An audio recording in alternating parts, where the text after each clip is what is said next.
Hello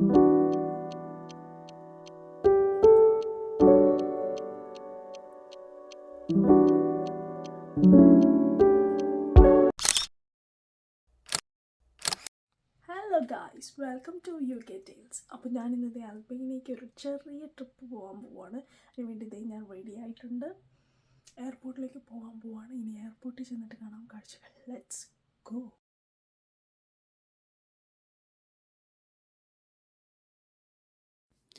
അപ്പോൾ അൽബേനിയയ്ക്കുള്ള നമ്മുടെ flight London Luton എയർപോർട്ടിൽ നിന്നും ടിറാന എയർപോർട്ടിലേക്കാണ്. അപ്പോൾ അവിടെ ചെന്ന് ഒരു കോസ്റ്റ കോഫി ഒരു ക്രോസൻ്റൊക്കെ കഴിച്ച് അവിടെ വെയിറ്റ് ചെയ്യുകയാണ്. നമ്മൾ ചെക്കിനൊക്കെ കഴിഞ്ഞ് നമ്മൾ ക്യാരി ഓൺ ബാഗ് മാത്രമേ എടുത്തിട്ടുള്ളൂ. ബിക്കോസ് ഇത് വളരെ ഷോർട്ടായിട്ടൊരു ജസ്റ്റ് ഒരു 2 days ട്രിപ്പാണ്. And Wizz Air of course budget airlines ആയത് കാരണം മീൽസ് ഒന്നും ഇൻക്ലൂഡഡ് അല്ല. ബട്ട് അതിൽ മീൽസ് അവൈലബിൾ ആണ്. അവർ ട്രോളിയായിട്ട് വരുമ്പോൾ പേ ചെയ്ത് കഴിഞ്ഞാൽ നമുക്ക് മീൽസും അതുപോലെ തന്നെ അവർക്ക് ഫ്ലൈറ്റിനകത്ത് തന്നെ വെച്ചിട്ട് ഷോപ്പിങ്ങിനുള്ള ഒരു സംവിധാനം കൂടിയുണ്ട്. അതായത് നമുക്ക് വേണ്ട പെർഫ്യൂംസ് അല്ലെങ്കിൽ അങ്ങനത്തെ കുറേ ഐറ്റംസ് അവരുടെ കയ്യിലുണ്ട്. ആ ഐറ്റംസൊക്കെ നമുക്ക് അത്യാവശ്യം ബഡ്ജറ്റ് ഫ്രണ്ട്ലി ആയിട്ട് മേടിക്കാനായിട്ട് പറ്റും. സോ ഇതാ ഞാൻ ഫ്ലൈറ്റിൽ കയറാൻ വേണ്ടിയിട്ട് പോവുകയാണ്.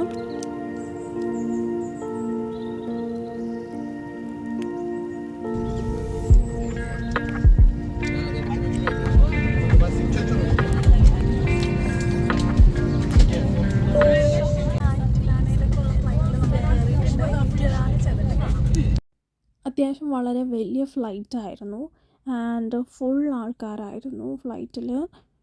കുറച്ച് മലയാളീസിനെയൊക്കെ കണ്ടു കേട്ടോ. ഓഫ് കോഴ്സ് മലയാളികൾക്ക് വിസയും വേറെ ഫോർമാലിറ്റീസൊന്നും ഇല്ലാതെ പോകാൻ പറ്റുന്ന കാരണം ഇഷ്ടം പോലെ ആൾക്കാർ പോകുന്ന സ്ഥലമാണല്ലോ അൽബേനിയ. എനിക്കറിയാം ഇത് കണ്ടുകൊണ്ടിരിക്കുന്ന കുറേ പേര് അൽബേനിയ വിസിറ്റ് ചെയ്തിട്ടുണ്ടാവുമെന്ന്. അങ്ങനെ ദേ ഫ്ലൈറ്റ് ടേക്ക് ഓഫ് ചെയ്തു. കുറച്ച് നേരം കഴിഞ്ഞപ്പോഴേക്കും അതിമനോഹരമായിരുന്നു കേട്ടോ. മേഘങ്ങളൊക്കെ ഞങ്ങളുടെ ഫ്ലൈറ്റിൻ്റെ താഴെ ആയത് കാരണം നല്ല രസമായിരുന്നു കാണാനായിട്ട്. വിൻഡോ സീറ്റ് തന്നെ ലെക്കിലേക്ക് കിട്ടിയത് കൊണ്ട് തന്നെ എല്ലാം നന്നായി ക്യാപ്ചർ ചെയ്യാനും പറ്റി. ആൻഡ് പിന്നെ ലാൻഡിങ് ടൈം ആയപ്പോഴേക്കും ഇരുട്ടായിട്ടുണ്ടായിരുന്നു. ഓഫ് കോഴ്സ് 4:30 ആകുമ്പോഴേക്കും ഇപ്പോൾ ഇരുട്ടാവുമല്ലോ. അതുകൊണ്ട് തന്നെ നൈറ്റ് ലൈറ്റ്സും നൈറ്റ് വ്യൂവും കിട്ടി. പിന്നെ ലാൻഡിങ് അത്ര സ്മൂത്ത് ലാൻഡിങ് ആയിരുന്നില്ല. ഒന്ന് ജസ്റ്റ് എന്താ പറയുക, അത്ര സ്മൂത്ത് ആവാതെ ഇങ്ങനെ ഒരു പെട്ടെന്നൊരു ജമ്പും ഉണ്ടായിരുന്നു. Anyway safely landed in Tirana international airport after 3 hours flight. എയർപോർട്ടിൽ വെച്ചിട്ട് തന്നെ പൗണ്ട്സ് കുറച്ച് ലേക്കിലേക്ക്, അവിടുത്തെ കറൻസി ലേക്കാണ്, ലേക്കിലേക്ക് കുറച്ച് പൗണ്ട്സ് മാറ്റി. അല്ലാന്നുണ്ടെങ്കിൽ നിങ്ങൾക്ക് യൂറോയിലേക്ക് മാറ്റാവുന്നതാണ് കേട്ടോ. യൂറോയിലേക്ക് മാറ്റിയാലും അവിടെ അക്സെപ്റ്റ് ചെയ്യുന്നതാണ്. എല്ലായിടത്തും യൂറോ അക്സെപ്റ്റ് ചെയ്യും. എന്നിട്ട് നമ്മൾ കുറച്ച് കുറേ സ്വീറ്റ്സ് ഷോപ്പ് ഉണ്ടായിരുന്നു. അപ്പോൾ അവിടെ പോയി കുറേ സ്വീറ്റ്സ് കഴിച്ചു. ഇതാണ് എനിക്ക് ഏറ്റവും ഇഷ്ടപ്പെട്ട ട്രിലേച്ചെ എന്ന് പറഞ്ഞൊരു സംഭവമാണ്. മിൽക്കും ക്യാരമലൊക്കെ ആയിട്ടുള്ളത്. ഹലോ ഗായ്സ്, അങ്ങനെ നമ്മൾ അൽബേനിയയിലെ ടിറാനയിൽ എത്തിയിട്ടുണ്ട്. അപ്പോൾ ഞാൻ കഴിക്കാനായിട്ട് ഒതൻറ്റിക് ആയിട്ടുള്ള കുറച്ച് അൽബേനിയൻ ഡിഷസാണ് ഓർഡർ ചെയ്തിരിക്കുന്നത്. നമുക്ക് ഡിഷസ് വന്നിട്ട് കാണാം കേട്ടോ. അടിപൊളി നല്ല വൈബുള്ള റെസ്റ്റോറൻ്റ് ആയിരുന്നു. ആ താഴെ ഭരണിയിൽ കാണുന്നത് ഫുൾ ഉപ്പിലിട്ട് വെച്ചിരിക്കുന്ന ഐറ്റംസാണ്. ഇതാണ് നമ്മൾ ഓർഡർ ചെയ്തത്. ഒരു സ്റ്റാർട്ടറായിട്ട് പോലെ വരുന്നതാണ്. ട്രഡീഷണൽ ആയിട്ടുള്ള എല്ലാ ഐറ്റംസും ഉണ്ട്. ഉപ്പിലിട്ട കുറേ സാധനങ്ങളും അടുക്കിയിരിക്കുന്നത് ചീസും ഒക്കെയാണ്. But to be very honest അത് ഒട്ടും ഇഷ്ടമായില്ല. കാരണം നമ്മുടെ ടേസ്റ്റിന് പറ്റിയതായിരുന്നില്ല. പിന്നെ അവിടെ നിന്ന് തന്നെ ഒരു ചിക്കൻ കാസറോള് പോലത്തെ ഒരു ഐറ്റം കൂടെ കഴിച്ചു. ആൻഡ് നമ്മൾ ഇപ്പോൾ എത്തിയിരിക്കുന്നത് സ്കെൻഡർബർഗ് സ്ക്വയറിലാണ്. ഇതാണ് അവിടുത്തെ ഫേമസ് ആയിട്ടുള്ള ഒരു സ്ക്വയറാണ് സ്കെൻഡർബർഗ് സ്ക്വയർ. സ്കെൻഡർബർഗിൻ്റെ സ്റ്റാച്ചു ആണ് അവിടെ ഉള്ളത്. ആൻഡ് അവിടെ ഒരു ആകാശഊഞ്ഞാലുണ്ടായിരുന്നു. ആകാശഊഞ്ഞാലിലൊക്കെ കയറാൻ പൊതുവെ പേടിയുള്ള ആളാണ് ഞാൻ. പക്ഷേ ഇത് വളരെ സ്ലോ ആയിട്ടാണ് കറങ്ങിക്കൊണ്ടിരുന്നത്. ആൻഡ് അധികം ഹൈറ്റും ഉണ്ടായിരുന്നില്ല. അപ്പോൾ അതിലൊന്ന് കയറി നോക്കി.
സോ നെക്സ്റ്റ് ആയിട്ട് മദർ തെരേസ സ്ക്വയർ എന്ന് പറഞ്ഞ് അടുത്തുള്ളൊരു സ്ഥലത്തേക്കാണ് പോയത്. ബട്ട് ഓഫ് കോഴ്സ് ഇവിടെ വളരെ ക്വയറ്റ് ആയിരുന്നു. ഓഫ് സീസൺ ആയത് കാരണം പോയ എല്ലാ സ്ഥലവും വളരെയധികം ക്വയറ്റ് ആയിരുന്നു. അങ്ങനെ അധികം ടൂറിസ്റ്റുകളൊന്നും ഉണ്ടായിരുന്നില്ല.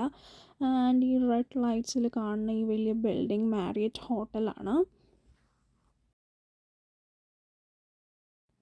സോ നെക്സ്റ്റ് ഡേ നമ്മൾ ഒരു സ്ഥലം കാണാൻ വരെ പോവാണ്. So we are going to ബാരറ്റ് 1000 വിൻഡോസ് കാണാൻ വേണ്ടിയിട്ടാണ് പോകുന്നത്. ഒരു ടണലിൻ്റെ അകത്തേക്കൂടെയാണ് ഇപ്പോൾ പോയിക്കൊണ്ടിരിക്കുന്നത്. And it is such a big tunnel. വളരെ ലോങ് ആയിട്ടുള്ള ഒരു ടണലായിരുന്നു അത്. ആൻഡ് എയർപോർട്ടിൽ നിന്ന് ഇഷ്ടം പോലെ റെൻ്റ് കാർ കിട്ടും. ആൻഡ് എയർപോർട്ടിൽ ഇറങ്ങിക്കഴിഞ്ഞാൽ നമ്മുടെ ഇന്ത്യൻ ലൈസൻസ് വെച്ച് ഡ്രൈവ് ചെയ്യാൻ പറ്റുന്നതാണ്. സോ എയർപോർട്ടിൽ എത്തിക്കഴിഞ്ഞാൽ ടിറാന എയർപോർട്ടിൻ്റെ പുറത്തുനിന്ന് ഒരുപാട് കടകളുണ്ട് റെൻ്റ് കാറിൻ്റെ. അപ്പോൾ ഏതെങ്കിലും എല്ലായിടത്തും കയറി റേറ്റ് ചോദിച്ചിട്ട് അഫോർഡബിൾ ആയിട്ടുള്ളത് ചൂസ് ചെയ്യുക. ആൻഡ് ഇതാ ബാരറ്റ് എത്തിയിരിക്കുകയാണ്. ഇത് ബാരറ്റ് കാസലിൽ നിന്നും താഴേക്ക് നമ്മൾ ഇത് കാണാൻ പോവുകയാണ്, 1000 വിൻഡോസ് കാണാനായിട്ട്. അൽബേനിയയിൽ എവിടെ നോക്കിക്കഴിഞ്ഞാലും ഈ 1000 വിൻഡോസ് പോലത്തെ ഒരു ഫീലാണ് കേട്ടോ നമുക്ക് കിട്ടുക. പോരുന്ന റൂട്ട് ഫുൾ ഇങ്ങനെ മലകൾ പോലെ രണ്ട് വശത്തും, അതിനകത്താണെങ്കിൽ ഇഷ്ടം പോലെ വീടുകൾ. പിന്നെ റോട്ടിൽ കൂടെ പോരുമ്പോൾ രണ്ട് സൈഡിലും വീടിൻ്റെ മുറ്റത്ത് അല്ലാതെ തന്നെ ഇഷ്ടം പോലെ ഓറഞ്ചസ്, ലെമൺസ്, അതുപോലെ തന്നെ പൊമീഗ്രാനൈറ്റ് ഇഷ്ടം പോലെ നിൽപ്പുണ്ടായിരുന്നു. നമ്മൾ കുറച്ചൊക്കെ പറിച്ച് കഴിക്കുകയൊക്കെ ചെയ്തു. അങ്ങനെ മനോഹരമായ കാഴ്ചകളായിരുന്നു. അൽബേനിയയിലുള്ള ബെററ്റിലാണ്. ഈ രണ്ട് ബാക്കി കാണുന്നതാണ് ദ ഫേമസ് 1000 വിൻഡോസ്. ബെററ്റ് അറിയപ്പെടുന്നത് തന്നെ 1000 വിൻഡോസിൻ്റെ ടൗൺ എന്നാണ്. സോ ഇതാണ് കാഴ്ച.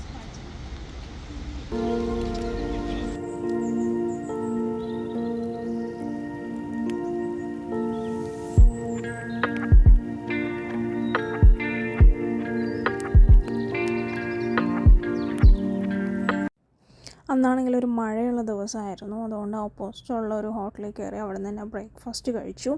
ഇപ്പോൾ നമ്മൾ എത്തിയിരിക്കുന്നത് വ്ലോറിലാണ്. ഒരു ബീച്ച് സൈഡാണ്. ബീച്ച് സൈഡിൽ കൂടെ ഇങ്ങനെ വണ്ടി ഓടിച്ച് പോകാം. ഈന്തപ്പനകളൊക്കെ ഇഷ്ടം പോലെ ഉണ്ട്. സോ ഇതാണ് വ്ലോറ്. സീസൺ ടൈമിൽ വളരെ ബ്യൂട്ടിഫുൾ ആയിട്ടുള്ളൊരു പ്ലേസാണ്. But as I said earlier, ഇപ്പോൾ വളരെ ക്വയറ്റാണ്. ഒരു ടൂറിസ്റ്റുകൾ പോലും ഉണ്ടായിരുന്നില്ല. അത്രയ്ക്കും ക്വയറ്റായിരുന്നു.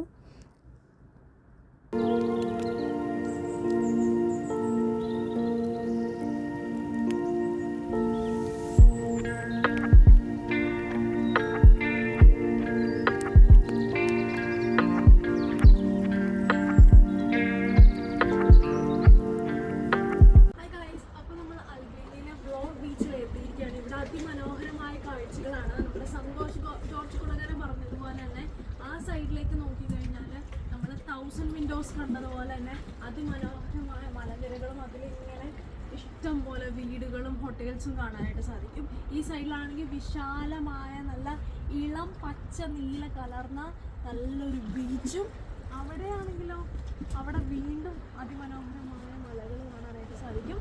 അപ്പോൾ നിങ്ങൾ മസ്റ്റായിട്ട് അൽബേനിയ വിസിറ്റ് ചെയ്യുക.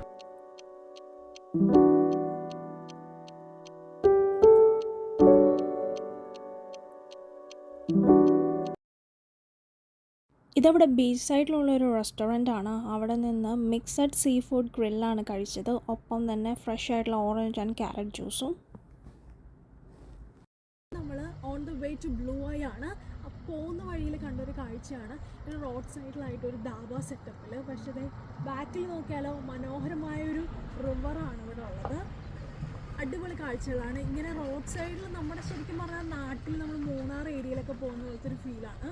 ഇഷ്ടംപോലെ കടകളും ഇഷ്ടംപോലെ കുഞ്ഞു കുഞ്ഞു പെട്ടിക്കടകളില്ലേ, അങ്ങനത്തെ കടകൾ, ഇഷ്ടംപോലെ ട്രഡീഷണൽ ഫുഡ്, കെബാബ്, പിസ്സ, അങ്ങനത്തെ ഇഷ്ടംപോലെ ഫുഡിൻ്റെ ഒരുപാട് സ്ട്രീറ്റ് ഫുഡ്.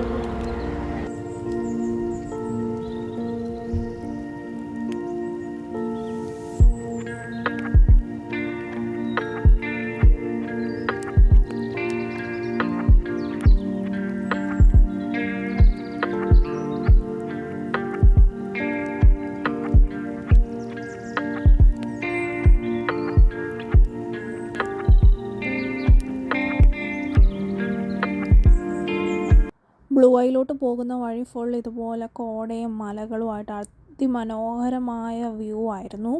പക്ഷേ ഇപ്പോൾ വിൻ്റർ ടൈം ആയത് കാരണം 4:30 ആകുമ്പോഴേക്കും ഇരുട്ടാവുമല്ലോ, അതുകൊണ്ട് തന്നെ നമുക്കവിടെ ടൈമിൽ എത്താനായിട്ട് പറ്റിയില്ല. നമുക്കവിടെ എത്താനായിട്ടൊരു 1 hour ഉള്ളപ്പോഴേക്കും തന്നെ നല്ലപോലെ ഇരുട്ടായപ്പോൾ പിന്നെ പോകുന്നത് വെറുതെ വേസ്റ്റ് ഓഫ് ടൈം ആയത് കാരണം നമ്മളവിടെ അടുത്ത് തന്നെയുള്ള ഗിച്ച്റോക്കാസ്റ്റർ കാസിൽ കാണാൻ വേണ്ടിയിട്ട് പോയി. ബട്ട് അൺഫോർച്ചുനേറ്റ്ലി ഗൂഗിളിൽ 7 വരെ ഓപ്പൺ എന്നായിരുന്നു കാണിച്ചിരുന്നത്. ബട്ട് അത് 4 o'clock വരെ ഓഫ് സീസൺ ആയത് കാരണം 4 o'clock വരെ ഉണ്ടായിരുന്നുള്ളൂ. അങ്ങനെ തിരികെ ടിറാന അടുത്തുള്ള ഡറോസ് ബീച്ചിൽ എത്തിയിരിക്കുകയാണ്. ഡറോസ് ബീച്ച് വളരെ ബ്യൂട്ടിഫുൾ ആയിരുന്നു കാണാനായിട്ട്. വളരെ നൈസായിട്ടുള്ള ലൈറ്റ് ബ്ലൂ ആൻഡ് ഗ്രീൻ കളറിലുള്ള ബീച്ചായിരുന്നു. ടിറാനയിൽ അത്യാവശ്യം ക്രിസ്മസ് ഡെക്കറേഷൻസ് ഒക്കെ ഉണ്ടായിരുന്നു. ആൻഡ് ഇഷ്ടം പോലെ ഷോപ്പിങ്ങിനായിട്ടുള്ള ഓപ്പർച്യൂണിറ്റീസ് ഉണ്ട്. ഒരുപാട് കടകളുണ്ട്, നമ്മുടെ നാട്ടിലൊക്കെ കാണുന്ന പോലത്തെ ഇഷ്ടം പോലെ കടകൾ, കുഞ്ഞു കുഞ്ഞു കടകൾ. ആൻഡ് ഡിന്നർ കഴിച്ചത് മിക്സഡ് ഗ്രില്ലും വെജിറ്റബിൾ ഗ്രില്ലും ആയിരുന്നു. അങ്ങനെ ഡിന്നറും കഴിച്ച് കുറച്ച് സ്വീറ്റ്സും ഒക്കെ ട്രൈ ചെയ്ത് അൽബേനിയോട് ബൈ ബൈ പറഞ്ഞ് നെക്സ്റ്റ് ഡേ മോർണിംഗ് ആയപ്പോഴേക്കും ലൂട്ടൺ എയർപോർട്ടിലെത്തി. അപ്പോൾ ഇത്രയേ ഉള്ളൂ ഈ ഒരു കുട്ടി ട്രിപ്പ് വ്ളോഗ്. സബ്സ്ക്രൈബ് ചെയ്യാതെ ആരെങ്കിലും ചാനൽ കാണുന്നുണ്ടെങ്കിൽ പ്ലീസ് ടു സബ്സ്ക്രൈബ്. ആൻഡ് എങ്ങനത്തെ വീഡിയോസാണ് കാണാൻ ഇഷ്ടം എന്ന് കമൻറ്റ് ചെയ്യുക. അടുത്ത വീഡിയോ ആയിട്ട് കാണാം. Thank you for watching.